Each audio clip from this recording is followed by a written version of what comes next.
तो मूवी की शुरुआत होती है एक बच्ची पैग से, जो बचपन से ही अपना एक बिजनेस स्टार्ट करना चाहती थी, जिसके लिए उसने अपनी मॉम केथी को एक डेमो प्रेजेंटेशन भी दी। लेकिन उसकी मॉम ने किसी भी इन्वेस्टमेंट से साफ मना कर दिया, क्योंकि अभी इन्हें इनके लेट फादर का काफी उधार चुकाना था, जो कि कैथी धीरे धीरे अपने इलीगल लैंड पर बने ब्यूटी पार्लर से उतार रही थी। पर तब भी पैग को बहुत सारे पैसे कमाने थे, ताकि उन्हें कभी कुछ खाने पीने या खरीदने के लिए सोचना ना पड़े। इसी सोच के साथ पैग बड़ी हुई, जहां उसने अपने कॉलेज में अपने भाई जेजे के साथ सिगरेट बेचनी शुरू करी, जिसमें उसने एक सिगरेट का प्राइस $1 रखा, जिससे कि उसे अपनी इन्वेस्टमेंट से 6 गुना प्रॉफिट मिल जाता। तभी जेजे ने उसे एक बॉक्स प्रिंट करके दिया, जिस पर उसने पैग का नाम लिखा था। लेकिन तभी यहाँ इनकी माँ कैथी आई, जिसने पैग को बताया कि तुम एक फैंसी कॉलेज के लिए सेलेक्ट हो गई हो, जिसे सुनकर वो काफी खुश तो हुई। लेकिन जैसे ही उसने अपने कॉलेज की फीस देखी, तो उसकी सारी खुशी दुख में बदल गई, क्योंकि उनके नए कॉलेज की fees out of the budget थी। तब उसकी मॉम बोली कि कोई नहीं, हम लोन ले लेंगे। लेकिन उसके लिए पैग ने मना कर दिया कि नहीं, हम किसी भी बैंक को कोई इंटरेस्ट नहीं देंगे। इसलिए उसने जेजे से पूछा कि आखिर तुमने उस बॉक्स पर वो प्रिंटिंग कैसे की थी। जिसके बाद उसने अपना दिमाग लगाकर मैच की नकली टिकट बेचनी शुरू करी, जिसमें कि वो बहुत सारे पैसे कमा रही थी। इसी के साथ the explainers cult introducing buffalo. तो अब जैसे ये काम इलीगल था, तो इसलिए जल्दी ही पुलिस ने पैग को पकड़ लिया, जिससे कि उसे कोर्ट में पूरे 40 महीने की सजा मिली।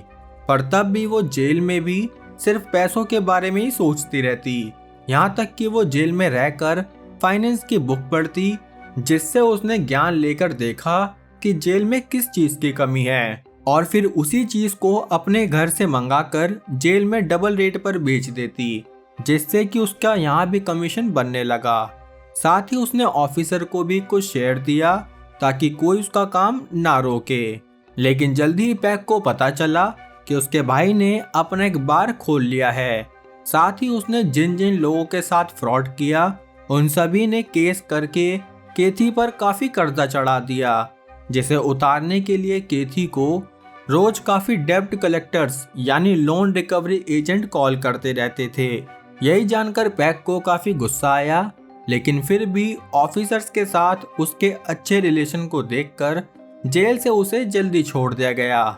जिसके बाद वो अपने घर आते ही अपने भाई जेजे के बार में नाली साफ करने वाली बन गई, क्योंकि जेल से आए पर्सन को कोई बैंक मैनेजर तो बनाएगा नहीं। इसलिए पैग बिल्कुल भी खुश नहीं थी, जिसकी वजह से वो अपने भाई से भी लड़ने लगी। लेकिन तभी उसे एक रिकवरी एजेंट साल का कॉल आया, जिसने बताया कि तुम्हारा कर्जा जो कि $29,000 है, वो अगर तुम अभी पे करोगी तो $5,000 में निपट जाएगा। ये सुनकर पैग बोली कि सही बताऊं तो तुम्हारी टेक्निक ही गलत है। जिसके बाद उसने साल को अपना ज्ञान देना शुरू किया, जिस ज्ञान से उसने साल को अपनी बातों में ऐसे फंसाया ना भाई साहब, कि साल उसका पूरा कर्जा माफ करने वाला था। लेकिन फिर वो रुक गया।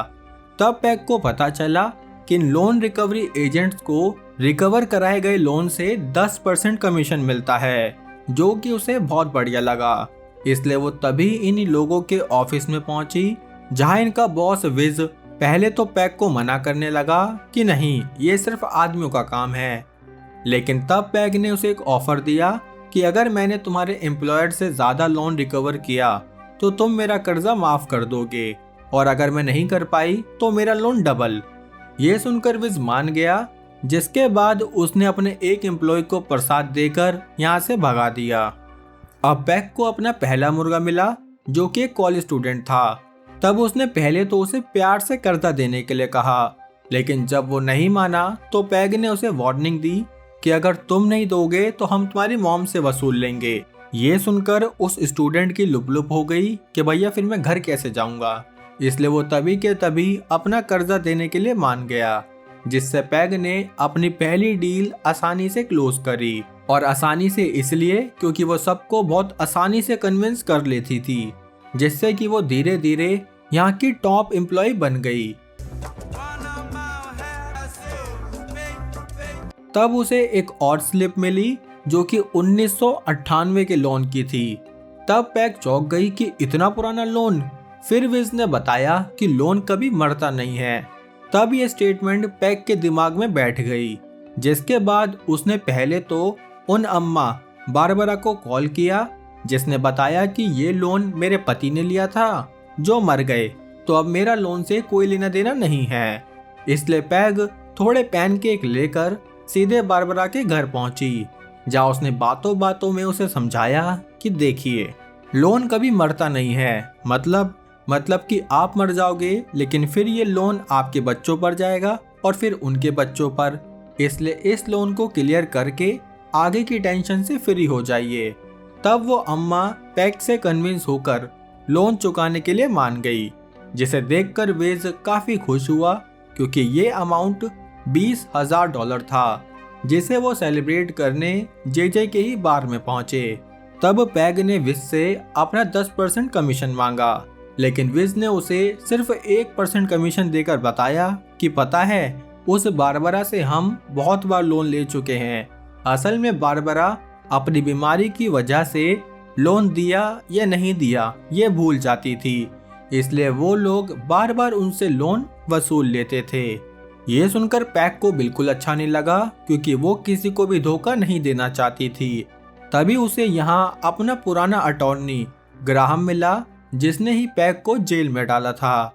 तब उसने बताया कि तुम विज से दूर रहो, क्योंकि जल्दी ही मैं उनके खिलाफ केस करने वाला हूँ। लेकिन ग्राहम को देखकर विज ज्यादा खुश नहीं हुआ, इसलिए वो ग्राहम का कुछ ग्राम कम करता कि इतने में यहाँ विज का भाई मिच आया, जो विज से लड़ने लगा, क्योंकि विज ने मिच की वाइफ को बिच कहा था। इसी बीच पैग भी ग्राम के साथ यहाँ से भाग निकली, क्योंकि अब उसे विज के साथ काम नहीं करना था। इसलिए वो ग्राम के साथ ही अपने घर पहुंची, जहां वो उसी के साथ योगा करके सो गई। अब अगली सुबह उसने अपनी खुद की फर्म खोलने का फैसला किया, जिसके लिए वो सारी रिक्वायरमेंट चेक करने लगी। तब ग्राहम ने उसे समझाया कि अगर तुमने कुछ भी इलीगल किया तो मैं ही सबसे पहले तुम्हें जेल में डालूंगा। तब पैग बोली कि मैं सब कुछ लीगल वे में ही करूंगी। इतने में यहाँ केथी आ गई, जो ये जानकर खुश हुई कि चलो, पैग ने किसी छपरी को नहीं बल्कि एक अटॉर्नी को ही फंसाया है। लेकिन फिर उसने उन्हें क्लियर किया कि नहीं, मैंने किसी लप्पूसे को नहीं फंसाया। अब वो यहाँ से जे के पास गई, जहाँ उसने अपने एक फर्म खोलने के लिए कुछ पैसे उधार लिए। यहाँ से पैसे लेकर वो विज के भाई मिच के पास गई, जहाँ उसने सबसे पहले मिच की वाइफ पिच की तारीफ करी। जिसके बाद वो बोली कि मुझे तुम्हारे साथ एक डील करनी है, जिसमें तुम्हें मुझे भी डेप्ट स्लिप, मतलब जिनसे उधार वसूलना है उनकी इंफॉर्मेशन की स्लिप देनी होगी, जिसके बदले में मैं तुम्हें विज से डबल पैसे दूंगी। तब पहले तो मिच मना करने लगा, क्योंकि इससे विज का धंधा बिगड़ जाता, लेकिन फिर अपना डबल प्रॉफिट देखते हुए वो इस डील के लिए मान गया। अब इन्वेस्टमेंट हो गई, इंफॉर्मेशन मिल गई, लेकिन कर्जा रिकवर कौन करेगा? इसलिए पैग ने उन लोगों को ढूंढना शुरू किया जो उसके लिए लोगों से कर्जा रिकवर करेंगे, जिसके काम के लिए उसने ऐसे सेक्टर के लोगों को चुना जिनमें दूसरों को कन्विंस करने की पावर ज्यादा होती है, जैसे सेल्समैन और रेड लाइट वाले, यही सब।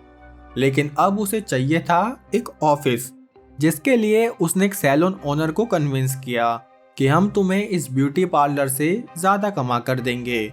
जिसके बाद ही उसने सबको बताया कि कैसे लोगों से कर्जा मांगा जाता है, कैसे उन्हें कन्विंस किया जाता है उनके घर वालों के नाम पर, उनके समाज की इज्जत के नाम पर, या फिर भगवान से डराकर कि आखिर वो ऊपर जाकर क्या जवाब देंगे।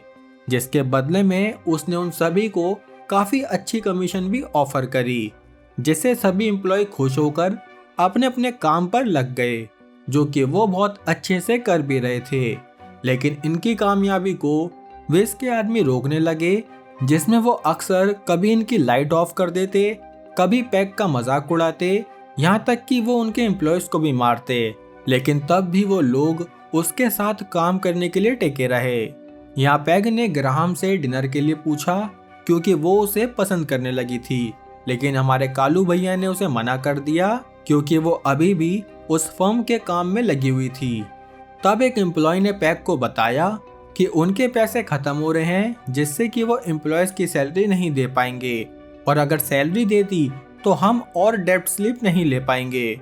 ये सुनकर पैग ने अपनी फर्म के सारे प्रॉफिट से बहुत सारी स्लिप्स खरीद ली, क्योंकि उनके पास जितनी स्लिप होगी वो उतना ज़्यादा प्रॉफिट बना सकते हैं। लेकिन ये सुनकर सारे एम्प्लॉय भड़क गए, क्योंकि ऑफ कोर्स उन्हें भी अपना घर देखना है। लेकिन पैग ने उन सबको प्रॉमिस किया कि अगले महीने वो उन्हें उनकी कमीशन ज़रूर देगी। बाकी अभी के लिए वो उन्हें एक मैच दिखाने ले आई, जिसके बीच में वो हल्के होने पहुंची तो वहाँ अचानक से किसी ने उस पर बहुत सारा ब्लड डाल दिया, और किसी ने क्या, ये विस के आदमियों का ही काम था। तब वो ये सब कुछ सहते हुए भी मैच देखने पहुंची, लेकिन तभी उसके एक एम्प्लॉय ने बताया कि शायद ऑफिस में कोई नहीं है। ये सुनकर वो लोग जल्दी से अपने ऑफिस में पहुंचे, जहां उन्होंने देखा कि उनकी सारी डेब्ट स्लिप चोरी हो चुकी है। पैग जानती थी कि ये काम किसका है, इसलिए वो विज से मिलने अपने भाई के बार में पहुंची, जहां विज ने उसके भाई का बार भी अपने अंडर कर लिया, क्योंकि केथी विज का लोन नहीं उतार पाई थी। ये देखकर पैग काफी परेशान हुई, लेकिन अभी उसे कैसे भी करके विज से अपना बदला लेना था, इसलिए वो अच्छे से सज सवर के डिस्ट्रिक्ट अटॉर्नी ग्राहम के ऑफिस में पहुंची, जहां पर उसके असिस्टेंट लॉरा भी थी। तब पैग ग्राहम के अरमान जगाने लगी ताकि वो लॉरा को यहाँ से भगाकर उसके साथ कुछ इम्पोर्टेंट डेटा ट्रांसफर कर सके। ये सुनकर ग्राहम जल्दी अपने कैबिन से बाहर गया, जिस बीच पैग ने पुलिस को ग्राहम के लैंडलाइन से विस के इलीगल फर्म का पता बता दिया, और एक अटॉर्नी के यहाँ से ऑर्डर आया है, फिर तो पुलिस को एक्शन लेना ही होगा। इसलिए तभी के तभी पुलिस ने विस की फर्म पर रेड मार दी।